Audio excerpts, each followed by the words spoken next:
Wedangan di utara. Wedangan di utara. Wedangan di utara. Wedangan di utara. Wedangan di utara. Enaknya sambil cerita. Mas Dodi, monggo lo. Mas Karol. Mas Karol. Le Yohan. Lek Yohan. Iki ana Mas Tetet. David Barang. Piye kabare? Kae to? Sehat. Saya Yohan. sehat-sehat semuanya. Dinten menika iki agak ramai. Ini sebelah sana ada Mas siapa? Dimas sama Mbak Laras. Sini aja. Nah, Ya. Ya, Le. Wah, itu. Mau pesan apa lagi? Le, aku air putih dulu, Le. Sik rada ngelak iki Air putih dulu. air putih sik. Oh, siap. Itu di sebelah sana ada Mas Brantino juga dari Kupang, kebetulan dia datang. Jauh-jauh nih. Oh iya. Tak kenal ke, ada wong keren bro. Siapa nih? Oh, Apa tuh? sepantaran sama saya. Oh iya. Kerjaannya juga sama. Duduk di belakang. Tak panggilin dulu ya. Ya, Panggilin dulu. Boleh. boleh. Om Is apa? Sini. Iki Le Yohan. Nah, Terus pripun Pak? Pripun Mas? mlumpuk men iki do ya ono acara apa ya? Iki Kumpul-kumpul. biasa anak muda do maem biasa. Hmm. Nah kebetulan situ ada makan di sini, tak kenal ke. Nah, Iya, sepengetahuan saya itu kan selama ini kegiatannya itu ketemu anak-anak muda juga. Ya, mulai dari Ah, anak TK ada, anak SD ada, anak sekolah yang SMA maupun yang SMK ada, orang tua yang masih muda-muda, bahkan orang tua yang udah nikah 10-20 tahun belum punya anak juga pernah ketemu banyak itu kesempatan kayak gitu. Nah, lebih banyaknya sih ketemu orang-orang profesional yang mau mengembangkan lagi kompetensinya untuk meningkatkan diri, menjawab kebutuhan-kebutuhan tuntutan perubahan zaman gitu. Ya, apa ya istilahnya? Memfasilitasi orang lain belajar. Om Toto ini pekerjaannya fasilitator belajar. Gitu. Tapi Om, Ya. aku tuh pernah baca Om. Ini tadi kan Le Yohan kan bilang, oh ini Pak ada tamunya Om Is nih. Terus aku baca-baca nih. Om Is. Loh, tapi kok banyak banget ya, ada yang bisa sulap, terus NLP, terus melatih kepemimpinan, kepribadian dan segala macam. Memang sebanyak itukah Om yang harus dikuasai? Ya kalau tanya namanya Om Toto yang lengkap is Toto Suharyoto sama Mbah Google akan ketahuan sih banyak di situ. Memfasilitasi orang belajar itu ya mulai tadi dari TK sampai orang dewasa, profesional, bahkan maaf kata di Panti Wereda pun saya biasa ketemu dengan orang-orang tua yang dibuang sama anak-anaknya, maaf loh. Itu untuk apa? Ya membuat mereka belajar tentang kehidupannya, untuk memaknai hidupnya. Kalau yang disebut-sebut itu kan hanya alat saja. NLP itu bahasa program pikiran, memprogram ulang pikiran kita, ilmu belajar cepat, ilmu sikap, untuk menemukan struktur hidup orang sukses itu kayak apa, bisa diinstal ke teman-teman muda ini, bisa semua juga. Kemudian yang sulap, dongeng itu ya alat kan, supaya kamu anak muda tahu bahwa mendongeng itu ilmu hipnotis paling tinggi tingkatnya. Wah ini Le Yohan mendongeng itu ilmu hipnotis, ilmunya para orang yang mempengaruhi orang lain, yang ilmunya paling tinggi itu alatnya namanya mendongeng, bercerita, bertutur itu. Bermain sandiwara itu sebenarnya juga memperagakan dongeng, dan di situ kita menyisipkan pesan-pesan yang orang bisa ketawa hahihi, padahal ketohok betul dirinya dia mencari makna dalam pikirannya. Iya juga ya, kurang ajar tuh nyindir saya, tapi diam-diam dia ketawa haha, masuk pesannya masuk. Itu sulap. Kenapa sulap? Karena satu-satunya profesi di dunia ini, anak-anak muda, satu-satunya profesi di dunia ini yang dia tahu hasil apa yang dia pikirkan itu pesulap. Dia tahu nanti akhirnya kayak apa, dan dia harus melakukan apa tahapannya. Kebayang kalau kalian semua anak-anak muda ini. Setiap mau melakukan apa, tahu nanti hasilnya kayak apa. Kebayang? Lalu dia pasti melakukan hanya langkah-langkah tepat itu untuk mencapai hasilnya. Itu pesulap. Nah, dengan NLP memodel pesulap, saya terangkan kepada orang-orang lain yang memerlukan akses untuk mudah lancar sukses. Gitu kira-kira. Nah, kayak gitulah memfasilitasi orang belajar itu artinya kayak gitu. Lah itu Om, kalau tadi kan disampaikan dari TK sampai tiang sepuh lah bahasanya begitu ya Om. Okay. Berarti kan ini universal sekali nggak Om? Maksudnya memfasilitasi semua. Nek dibilang apa ya dokter spesialis, ini spesialis apanya Om ya? Maksudnya karena kan umur semuanya bisa gitu. Pada dasarnya orang berpikir spesialis itu fokus, kemudian melakukan sesuatu sampai ahli. Okay. Cari deh ada buku namanya generalis. Orang generalis itu yang dicari oleh sekarang ini. Di satu sisi generalis, di satu sisi spesialis. Nah, spesialisasi saya adalah memfasilitasi orang belajar. Struktur belajar itu yang saya kuasai, yang pelajari. Cara kamu belajar, mau belajar apa, tak bantu caranya. Bahkan yang halnya saya nggak tahu, kamu bisa cepat, lebih sukses dalam hal belajar, mempelajari hal itu dibandingkan dengan orang lain. Memfasilitasi orang belajar. Maka ya siapa saja, asal dia masih manusia, wong kewane sok-sok tak ajari. Iya. Gitu Mas David. Jadi spesialisasinya apa? Memfasilitasi orang belajar. Yang saya punya ilmunya itu namanya kompetensi saya, dan dia bukan teori lagi kalau saya gunakan, tapi pengalaman saya yang saya gunakan. Jadi kalau saya mentraining, melatih sesuatu, itu bukan saya mengajarkan teori-teori. Seperti ini saya bercerita tentang diri saya. Bercerita itu mendongeng, teman-teman. Mendongeng itu artinya sedang menyisipkan pesan-pesan tersembunyi dalam dongengan itu untuk menggerakkan orang supaya tercerahkan, terinspirasi, syukur-syukur membangun sikap baru. Berarti ini Mas Istoto ini di semua bidang itu bisa gitu. Dalam artian itu kemampuan untuk bercerita dan bertutur itu bisa digunakan siapa aja toh? Ya gini anak muda, selagi orang bisa bicara, maka sebenarnya setiap orang adalah pembicara. Nah, pembicaraan soalnya apa yang dibicarakan. Dan apa yang dibicarakan itu tidak lepas dari apa tujuannya, apa maksudnya dari kepala. Banyak orang lupa bahwa kalau mau action itu termasuk bicara, lupa tujuannya. Maka seringkali bullshit, seringkali orang dobos, hoax, dan lain sebagainya. Hoax juga termasuk untuk tujuan tertentu. Jadi, kita apapun yang perlu kita tahu, anak-anak muda, isi pikiran setiap manusia itu hanya keinginan, tujuan, kehendak. Hanya satu kata itu, keinginan dan teman-temannya. Lalu, keinginan itu dia usahakan dipengaruhkan ke orang lain. Nah, membuat keinginan itu mempengaruhi diri sendiri, supaya punya keinginan itu. Kemudian, ketika dia sudah ingin action, mempengaruhkan dirinya kepada orang lain, supaya orang lain melakukan apa yang kita inginkan, seolah-olah mereka melakukan ide mereka sendiri. Itu. Nah ini Mas Istoto gini, kalau kemarin tuh beberapa waktu lalu anak saya di rumah ini lihat YouTube itu loh, ada prank. Kalau sekarang katanya prank. Ada orang ngeprank jalanan terus ngasih bantuan tapi ternyata bata. Lah itu diikutin sama anak saya. Itu kira-kira gimana ya? Supaya bisa memfilter atau itu tuh gimana? Sekarang tuh teknologi ngeri, Mas. Gitu. Supaya dipahami, teknologinya tidak ngeri. Teknologinya itu alat bantu. Soalnya tujuannya untuk apa? Sama. Untuk membuat anak cucu kita menggunakan teknologi itu dengan baik, untuk bermanfaat, ya diajarin menciptakan tujuan yang memang selaras dengan hidupnya.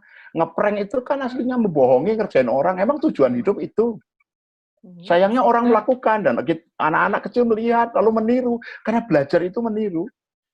Kita ini kayak munyok itu loh, monkey see, monkey do. Kita apa yang dilihat lalu dilakukan gitu. Laras mikir kata lirik nong kiwat itu kamu sudah mikir gambar monyet tadi itu. Munyok. Ojo dipikir ke sing rambut, ojo sing dipikir ke sing rambutnya akeh itu munyok. Enggak.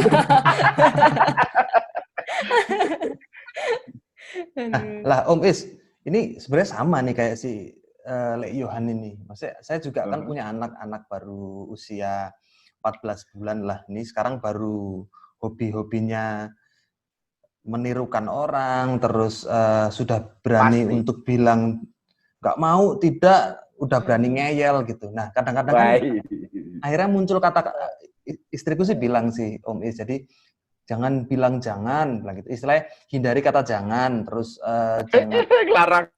yang gitu-gitu. Nah, padahal kata-kata jangan tuh pasti Saya bilang jangan, padahal yang keluar. larang aku jangan. Iya loh. Iya ya. Bingung Jangan kan bilang saya, jangan. Jangan itu Gimana susah ya? sih. Larang menggunakan kata jangan, larangnya pakai kata jangan. Nah, Iya, ya. itu saya Iya. juga bingung. Gini anak muda gini. Yang pertama kita perlu tahu bagaimana kerja pikiran kita. Salah satu saja untuk menanggapi dua pertanyaan tadi. Pikiran kita itu, ya kita manusia ya, salah satu keistimewaannya adalah dia tidak bisa membedakan ini imajinasi atau kenyataan. Dua-duanya jadi kenyataan. Bagi pikiran itu kenyataan. Imajinasi itu juga kenyataan. Contoh. Kalau ini praktek ya, kalau saya bilang kita pegang jeruk nipis, Anda tahu dong gambarnya, rasanya, jeruk nipis, sing mining ijone itu. Kemudian pegang, taruh di tataan, kita iris, gres. Bayangke pesone ngatak mili-mili banyune jeruk itu ke tangan-tangan itu. Pegang sepotong, kemudian melet, kucurkan airnya ke lidahmu. Tuh wis do mriki iki to. Iya. Jeruke ra ono kok do kecut nang cangkeme. Itu kerja pikiran itu seperti itu. Nah, keistimewaan kerja pikiran ini yang kemudian dimodel dengan bahasa pemikiran itu. Kalau yang imajinasi dan kenyataan tidak dibedakan, kalau begitu mari kita mikir yang imajinasi itu yang kita kehendaki saja.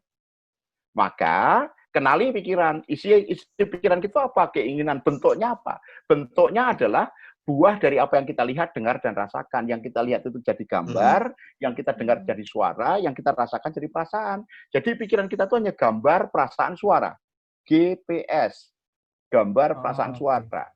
Nah, GPS ini adalah bentuk dari apa yang kita inginkan. Begitu kita merumuskan tujuan itu, di kepala kita sudah ada GPS itu.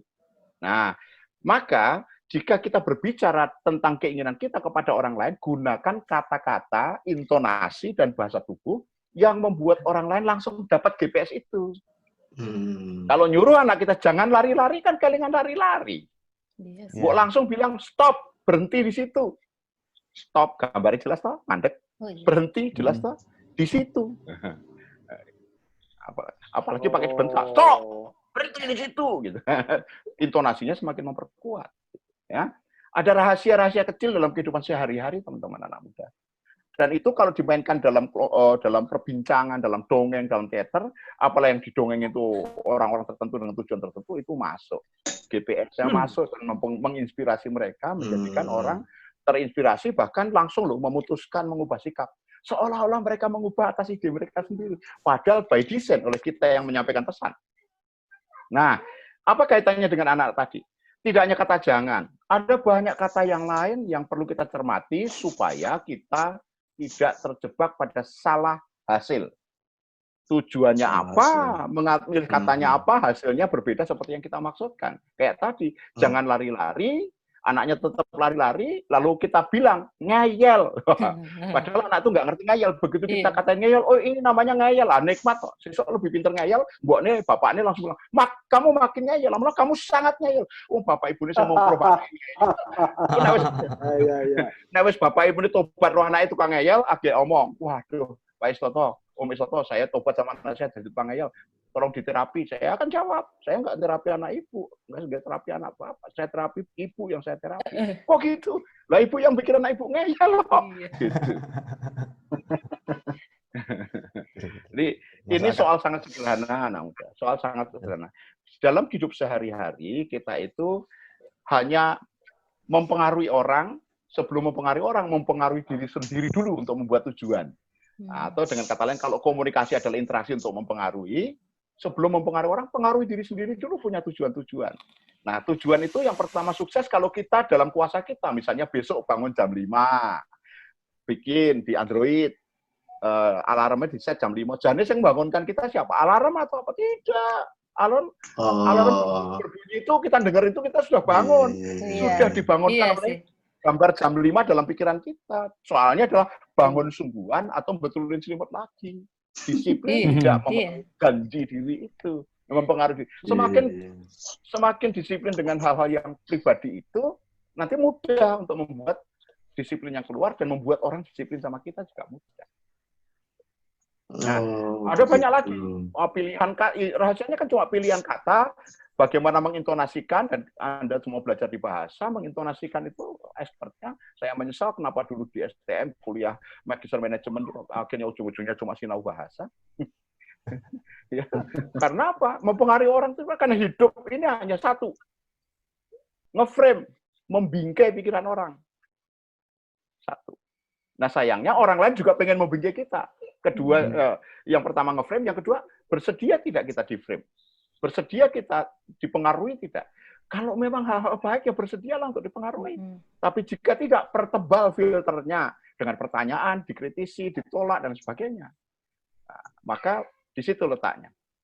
Bagaimana kita menggunakan pikiran kita untuk mempengaruhi orang, tentu pertama harus mempengaruhi diri, dan ketika punya tujuan jelas itu mempengaruhi orang lain itu dengan mudah.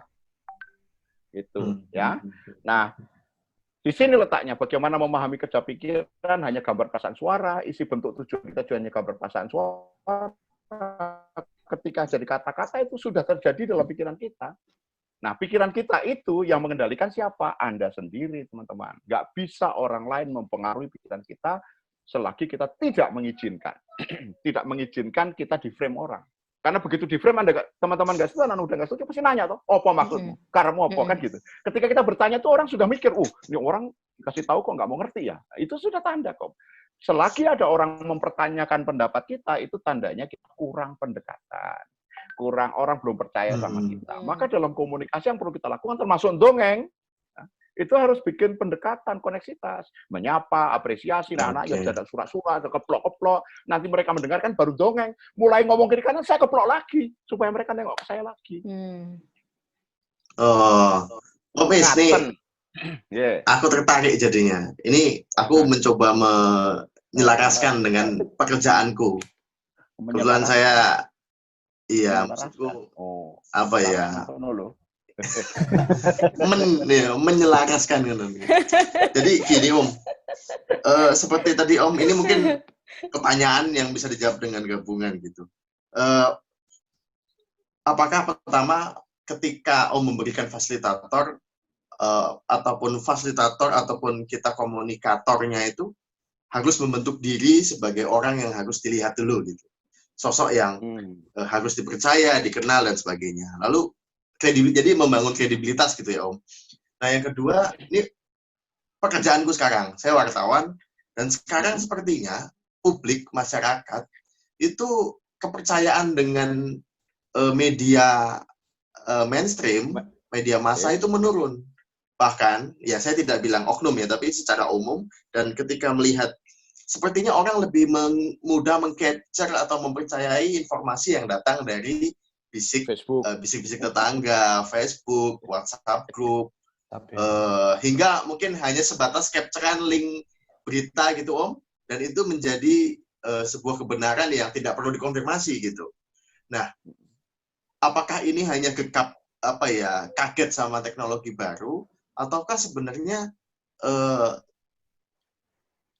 ada framing yang sedang dibentuk baru gitu Om, sehingga yang media massa yang sudah berusaha memframing informasi itu gagal membentuk dirinya sendiri gitu.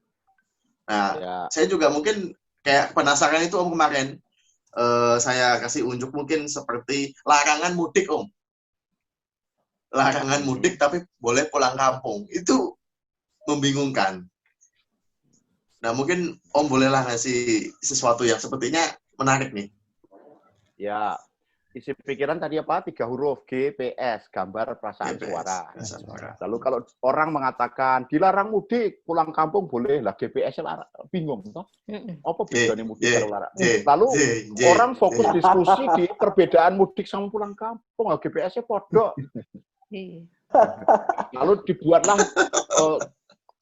term baru, whatever lah. Kalau saya komentar tentang mainstream itu maaf kata tentu ada bohirnya ya. Dia memihak ke arah alur apa ya, tiupan angin kemana lah gitu. Kita tahu. Nah, sebagai pekerja tergantung pada kredibilitas pribadi. Tapi kredibilitas dengan di induk media mana itu sangat menentukan nanti dengan dinilai oleh orang. Sekarang ini yang terbaru kan soal itu, soal orang harus minta maaf karena mengatakan sesuatu tentang Papua itu kan lucu itu. Ya nggak usah detail-detail lah. Saya bukan wartawan, kalian aja yang tahu gitu ya. Mau mengatakan gini, Mas David. Mas David mau mengatakan gini. Pikiran itu nggak bisa membedakan imajinasi dan kenyataan tadi. Karena orang tahu itu, maka menggunakan move imajinasi yang sesuai dengan tujuannya untuk mempengaruhi orang ke arah mana. Orang yang lihat, dengar, dan rasakan, akhirnya muncul GPS baru, itu menjadi kebenaran dalam pikirannya. Itulah mengapa terkenal hoax. Atau dulu mungkin sebelum Pilpres kita kenal FOF. Ingat? Falsehood of Falsehood. Yang dipakai oleh Rusia dan Amerika untuk memenangkan Pilpres gayanya itu, dan hampir dipakai di Indonesia, untungnya kalah. Gitu aja. Teori bakal kapar, bakar kapal. Dan interaksi itu by design ada tujuannya dan ada yang menciptakan arah mana angin yang mau dicapai, besarnya. Kecilnya nggak usah jauh-jauh lah. As a personal, kalau kita kredibel, orang pasti percaya sama kita, Mas. Kalau jenengan kredibel, orang pasti percaya dan mudah serawung sama jenengan. Dan itu by design. Saya by design sejak dulu. Saya mentrennya sejak tahun 82, Mas. 82 loh. 82. Sejak awal semester 1 mahasiswa. Karena apa? Waktu STM saja, saya itu kelas 1 ngajar gambar kelas 3. Kebayang nggak? Di Ambon sana, guru STM itu yang ngajar saya kelas 1 itu ngajar kelas 3. Ada anak kelas 3 suruh garap soal di depan kelas, itu wis ngadeg setengah jam saja.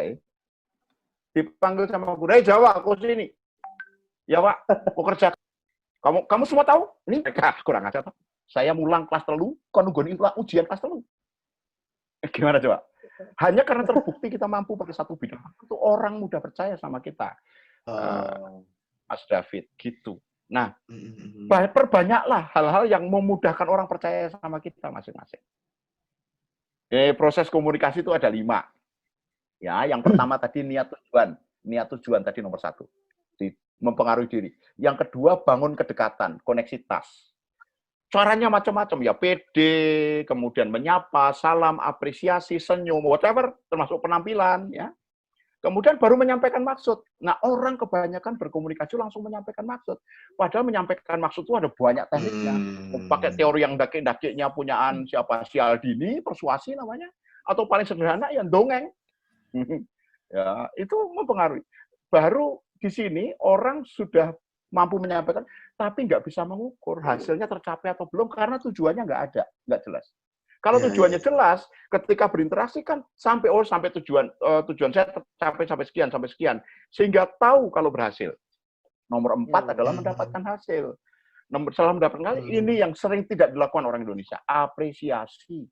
Bilang terima kasih, lunyu, muni, matur nuwun. Berterima kasih. Untuk apa? Untuk membuat koneksitas supaya nanti kalau ada kepentingan baru sudah nyambung.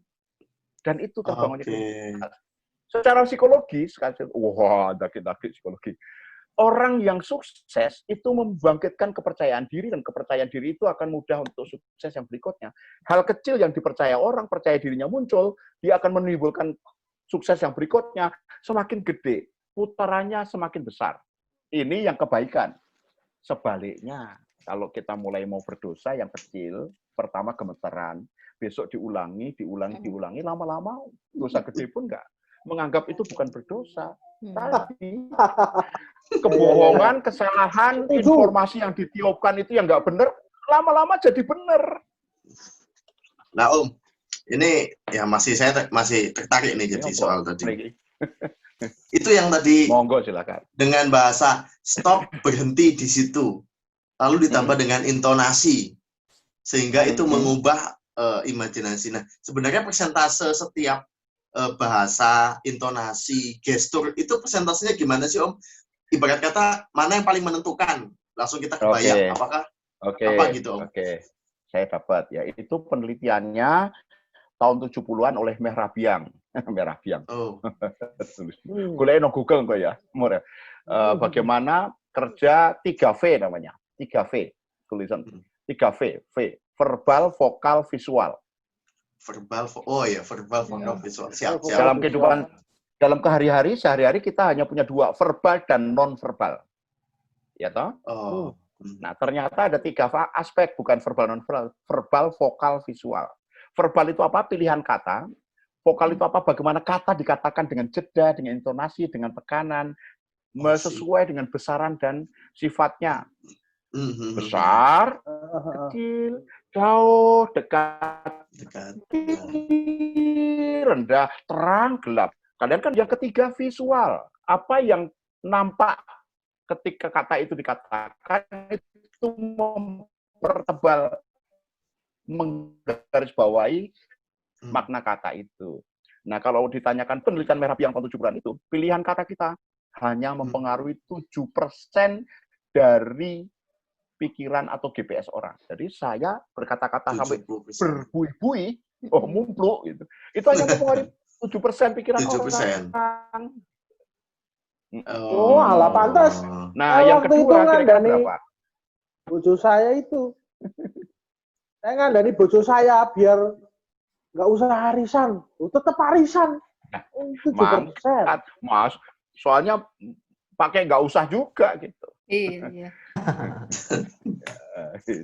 Ya, lalu yang kedua vokalnya 38%, intonasi kita.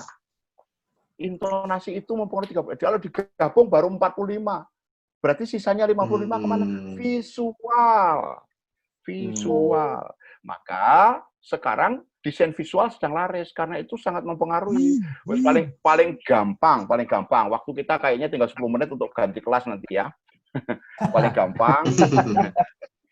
Paling gampang adalah lihat billboard orang larang jangan pakai narkoba di pinggir jalan itu. Jauhi narkoba, gede banget. Kira-kira intonasi bacaan. Yang diingat apa yang diingat? Narkoba. Saya sudah ngasih masukan. Saya sudah memberi masukan pada yang berwajib. Sekarang udah diganti. Visualnya juga kadang-kadang ada jempol sikil dikasih gantungan mati gitu ada. Tadi Pak polisi ini lagi kayak ngene ya. Banyak ingat matinya.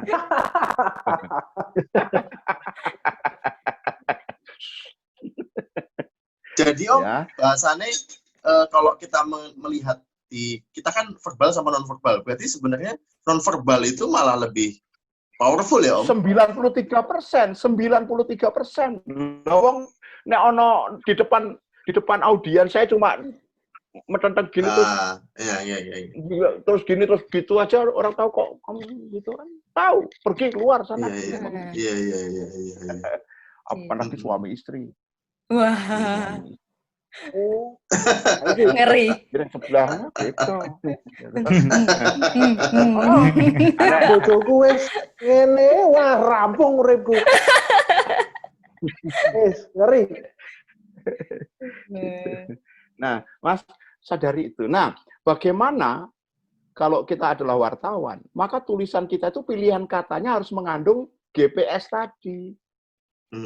Setiap kata yang kita pilih mengandung GPS, kemudian desainnya, titik komanya itu menentukan GPS. Lalu desainnya, judulnya dan sebagainya. Maka orang sekarang main judul. Untuk kaum fakir kota, judul itu dimainin di judulnya doang, bawahnya nggak penting.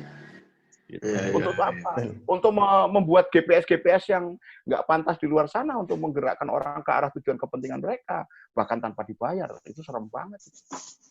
Iya. Kan?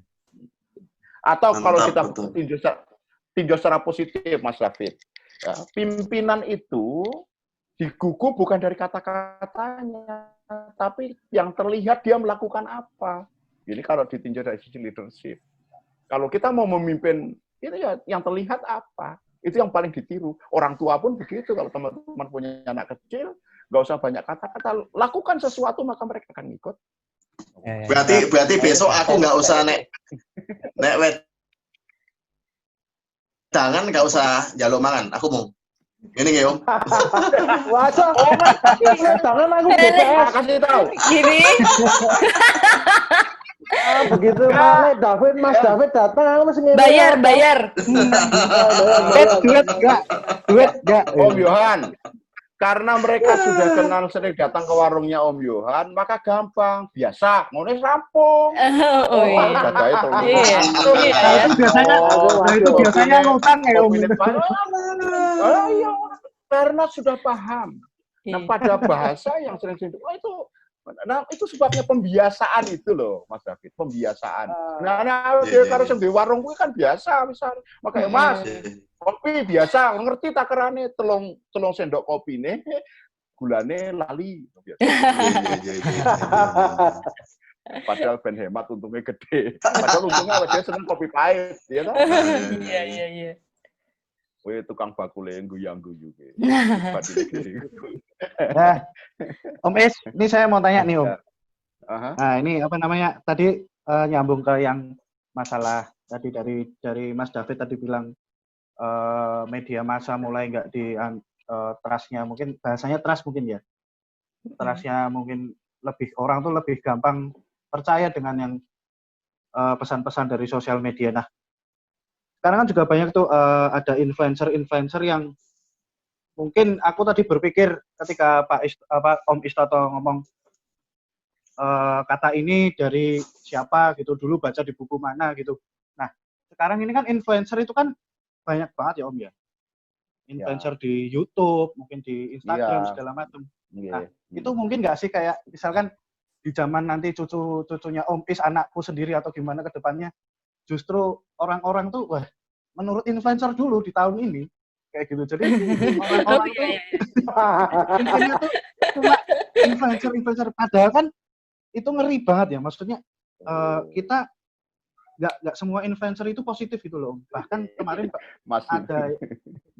ada influencer yang sampai ada yang dipuji, ada yang dihargai, ada juga yang dihina, ada yang dibully segala macam. Nah terus kemudian aku melihat, karena aku kan agak sering memperhatikan sosial media Instagram, termasuk TikTok sekarang yang mungkin lagi banyak rame gitu Om. Nah, di situ tuh komentar-komentarnya. Langsung gini ya. Enggak pernah TikTok saya Om. Nah, di sosial media seperti itu tuh, sekarang komentar-komentarnya itu, saya sempat, berpikir, ini nih, anak-anak yang komentar atau orang-orang yang seumuran saya atau yang sudah tua karena mereka kadang-kadang tuh di situ mereka tidak tahu karena kalau mereka itu ternyata berdebat dengan anak kecil seperti itu di komentar di postingan apa mereka berdebat bla bla bla bla ternyata nggak tahu mereka yang di belakang tulisan itu tuh siapa. Nah menurut Pak Istoto sendiri melihat perkembangan netizen ya mungkin kita bilang netizen ya karena netizen itu kan nantinya juga bakal istilahnya masa depannya Indonesia itu kan di netizen itu juga maksudnya orang itu kan juga punya kesibukan lain selain di sosial media cuman mereka juga punya kebiasaan di sosial media yang kurang baik gitu. Nah menurut Pak Istoto melihat perkembangan yang sekarang itu seperti apa Pak? Nah kalian anak-anak muda sadari banget dunia kalian berbeda dengan dunia saya dan kita yang akan menentukan dunia berikutnya. Tiupan apa yang ada di dunia komunikasi kita sekarang yang kebanyakan lewat internet ini akan menentukan kualitas hidup kita. Kualitas hidup seseorang, yang kualitas hidup seseorang itu menjadi karakter, ya karakter seseorang itu kalau dikumpulin menjadi budaya, maka akan ada budaya baru. Budaya kalian anak-anak muda. Nanti beda lagi anak-anak kalian. Yang cucu-cucu saya itu akan membangun budaya yang berbeda lagi. Nah, soalnya adalah kita mampu menjadi peniup angin dan menentukan arah angin itu bertiup kemana atau tidak. Jika tidak, maka kita akan akan ke frame tiupan arah yang dibuat orang. Yo, mari saya ajak anak-anak muda. Dari wedangan di warung utara ini, wedangan di utara ini, kita mulai bagaimana memunculkan api kecil dan kita tiup supaya asapnya kemana-mana membawa aroma kalian. Ideologi, idealisme, idealisme, arah-arah bentuk-bentuk kualitas diri, apa yang hendak kalian warnakan kepada dunia ini. Maka berharap dari sini medsos itu platform kita sekarang. Kalau banyak orang justru mempercayai tiupan isu di medsos, kita pakai di situ. Gitu. Banyak orang sekarang ini bicara soal wabah. Orang bilang COVID, dan saya jarang menyebut corona, COVID saya jarang. Kenapa menyebut itu? Karena dia zat. Kita ini juga zat. Sama-sama zat diciptakan Tuhan. Apalagi melawan gitu. Melawan. Emang lu bisa ngelawan dia nggak kelihatan mata loh. Lalu apa? Prinsip saya, pertama saya jarang menyebut namanya karena saya respect. Saya terima. Pilih mana? Ngelawan atau terima? Kalau saya terima. Berdamai. Kalau yang kelihatan tuh kita main selancar ombak di pantai. Kan jelas ombaknya kelihatan. Itu saja kita harus mengikut gelombangnya ombak supaya kita bisa selamat sampai ke pinggir. Tabrak ombak, tenggelam. Sama sekarang ini. Corona membuat gelombang semacam apa? Ya mari kita gunakan papan selancar kita masing-masing. Ingat, kita berada di lautan yang sama tapi bukan di bahtera yang sama kan? Ya kita pakai papan selancar kita lah, berselancar di atas gelombang kehidupan yang diciptakan oleh wabah itu. Maka di situ kita akan bertahan. Soal teknisnya, kita sekarang saya lihat kalian ketawa-ketawa itu mesti punya pertanyaan. Loh, terus gimana? Silahkan bertanya. Yuk. Jadi medsos, platformnya. Anginnya, mari kita bikin. Mari kita arahkan. Kita punya tujuan apa? Tiupkan, hembuskan. Pakai blower. Nggak perlu jet. Supaya gede anginnya. Sing di warung saya senang ya, bakal kunjungi terus nih. Monggo jika ada pertanyaan lanjut silakan. Ini Om. Oh laris. Gantian. Lho, sesuk aku pesen. Ya wis, takono. Mau nanya nih Om. Nih kan kita kan sekarang sedang memasuki era new normal kan Om. Nah, ini nih menurut Om nih, apakah nanti tuh bakal ada pendekatan komunikasi yang baru? Jadi kan kayak contohnya ini, kita kan biasanya tuh sebelum ada pandemi ini adalah sering bersalaman kan Om? Nah, semenjak ada pandemi ini kita kayak terbatas dalam bersalaman. Selain itu juga kayak kita jadi berkumpul itu dibatasi. Nah, kayak gitu. Menurut Om tuh gimana? Oke. Orang dengan segala keadaannya dibentuk, dihembusin angin dengan kata new normal ke arah tertentu.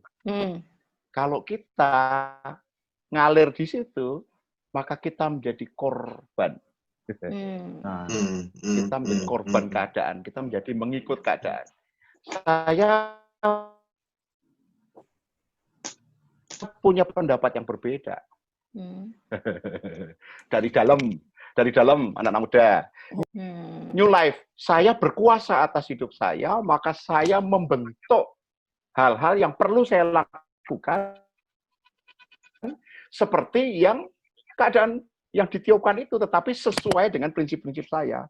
Saya tidak melanggar, tapi saya menggunakan gelombang itu untuk berada kuat di atasnya. Saya mengendalikan hal-hal yang bisa saya kendalikan. Maka ya kalau ada new normal, saya menjalannya dengan senang hati karena saya new life. Ya nggak boleh salaman, ya wes toh. Malahannya rasa tua, harus ikutan ya oleh. Nggak boleh kumpul, ya apa-apa toh. Ono Zoom. Ono Zoom, ada Google Meet, ada Jitsi, ada whatever lah. Gitu. Nah, kita masih bisa ketawa-ketawa, minum kopi di tempat masing-masing, warungnya Lek Yohan laris. Iya. Terus apalagi? Protokol kesehatan itu kan tugas kita masing-masing menjaga kesehatan. Ngapain ada peraturan lalu dikeluh-keluhkan, ditabrak? Kan sama dengan nabrak ombak, tenggelam nanti. Maka sama dengan soal wabahnya tadi. Ya sudah, memang dia ada. Nggak bakal selesai kok di akhir 2021. Kita harus menggunakan new life kita, gaya baru kita menguasai diri kita dalam keadaan-keadaan supaya kita selamat berada di papan seluncur kita. Pertama, fokus pada tujuan-tujuan yang menyelamatkan diri, tetap sehat, tetap sukses. Yo, pripun Mas David. Oke. Lalu kembali pada tujuan. tujuan kredibilitas profesi masing-masing. Nah, fokus. Yang kedua, kemampuan berselancar kita tingkatkan. Artinya kita ya berubah. New life itu memutuskan berubah, keadaannya sekarang apa, kendaraannya apa, ya saya harus terampil di situ. Tadi saya katakan saya ini trainer 3 generasi dari OHP, LCD, sekarang di Zoom. Saya sudah bisa melatihkan bagaimana optimal menggunakan Zoom kayak tatap muka. Orang lari sana sini di rumah masing-masing, nabrak-nabrak, bisa saya bikin. Ya. Yang ketiga, tingkatkan iman dan imun, berarti ya tetaplah beribadat, karena makanan jiwa kita itu ya, ini agak unstable lagi. Makanan jiwa kita itu kan memang iman, masing-masing sesuai keimanannya. Imun ya tahulah, meningkatkan imunitas masing-masing, minimal dengan exercise, bergerak, makan makanan sehat, whatever. Jadi itu nggak usah tunggu peraturan. Itu hidup normal. Normalnya, sekarang ini malah kita kembali ke zaman dulu, kok sekolah di rumah itu kan zaman dulu juga begitu. Sekarang mau pada ribut. Nah, new life. Perbarui hidup kita dengan gaya-gaya baru ini. Yuk kita putuskan bersama, kita hembuskan new life ini. Nah, mulai kebalik-balik toh mikirnya.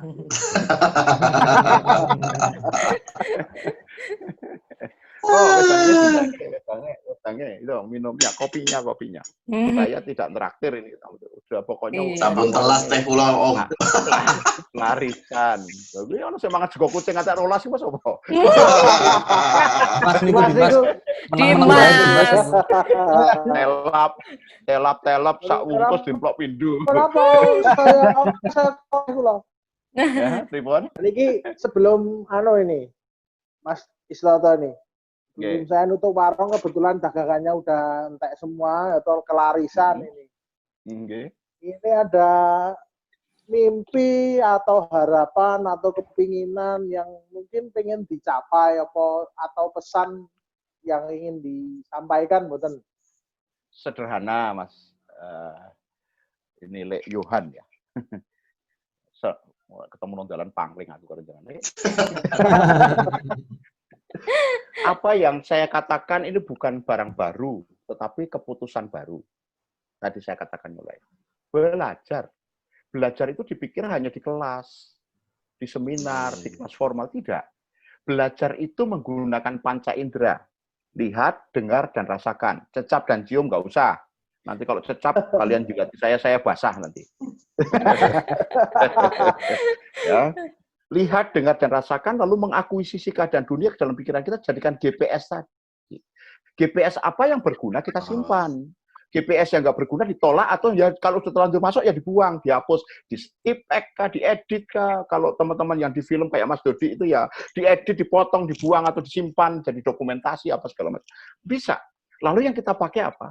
Keputusan GPS kita yang memberdayakan diri. Nah ini loh belajar. Yaitu menggunakan panca indera kita untuk mengakuisisi dunia, ambil hikmahnya, diulang-ulang terus, sehingga kita hanya di jalan pikiran, jalan kata-kata, dan jalan tindakan untuk membuat apa yang kita inginkan jadi kenyataan. Ya, jadi belajar sekali lagi. Bahkan kalian menyimak saya ini kan melihat, mendengar, dan rasakan saya. Lalu ada ide-ide baru.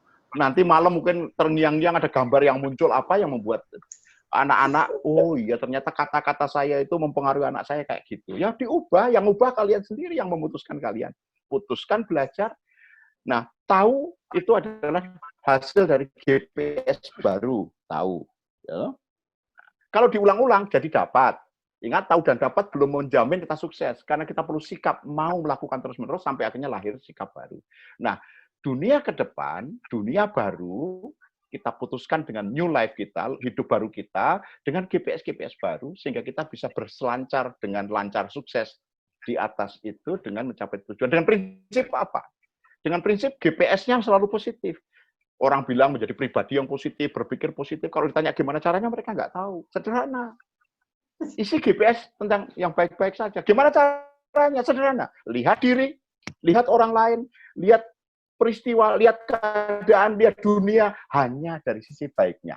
Sekarang, dalam masa wabah ini ada beberapa banyak kebaikan yang kita terima. Kalau fokus pada kekurangan, pendapatannya turun, nggak bisa, macam-macam dapatnya itu. Tapi saya lihat di sini kesempatan belajar, ada bergentayangan banyak, training-training gratis di Zoom. Wow, kalau Anda mau belajar apa, tanya sama saya, banyak itu. Termasuk mempelajari suasana-suasana angin bertiup kemana. Nah, kita berdiri di papan selancar ini mau ngikut atau meng-reframe, meniupkan angin yang berbeda. Teman-teman, yuk kita buat sebuah tujuan, kita tiupkan angin yang berbeda, menjadikan dunia baru lewat hidup kita yang baru. Setuju? Setuju. Pakat. Maafkan Om. Setuju. Ini Om kan dari tadi ngomongin dongeng. Besok nek aku ada bikin dongeng, Om ikutan dongeng juga ya? Waduh. Boleh. Waduh. Ide bagus. Ya. Ide bagus. Ide bagus. Tak bongkarin rahasia mendongeng, bagaimana dongeng powerful untuk mempengaruhi GPS orang. Ya, mulai sekarang kalau ada teman marah, nggak usah ditanggapin marah, ya Mbak Laras, nek ono kamu atasan Teman marah. rasa ditanggapin nganggo jengkel, kuwi nempel ke makna yang nggak berguna. GPS-nya ngono. GPS-nya dia jangan kayak gitu. Kalau nggak jelas tanya saja. Jadi jangan gunakan jantung kita untuk merespon hal-hal yang nggak penting itu. Ya. GPS. Mantap. Gambar Bon, perasaan. niki kula mau gugutan. Semoga apa yang diobrolkan ini semuanya bermanfaat bagi kita semua. Amin. Amin. Terpenting adalah lupa tetap wedangan di utara. Iya. Terima kasih Om Toto. Terima kasih Om. Ya, sampai jumpa nanti lain kesempatan. Kabar-kabar lah, nek do ngumpul, siap. Siap. tak mampir meneh. Siap Om. Matur nuwun. Ya, Om. Nggih, matur nuwun sekendalu. Wedangan di utara. Enaknya sambil cerita.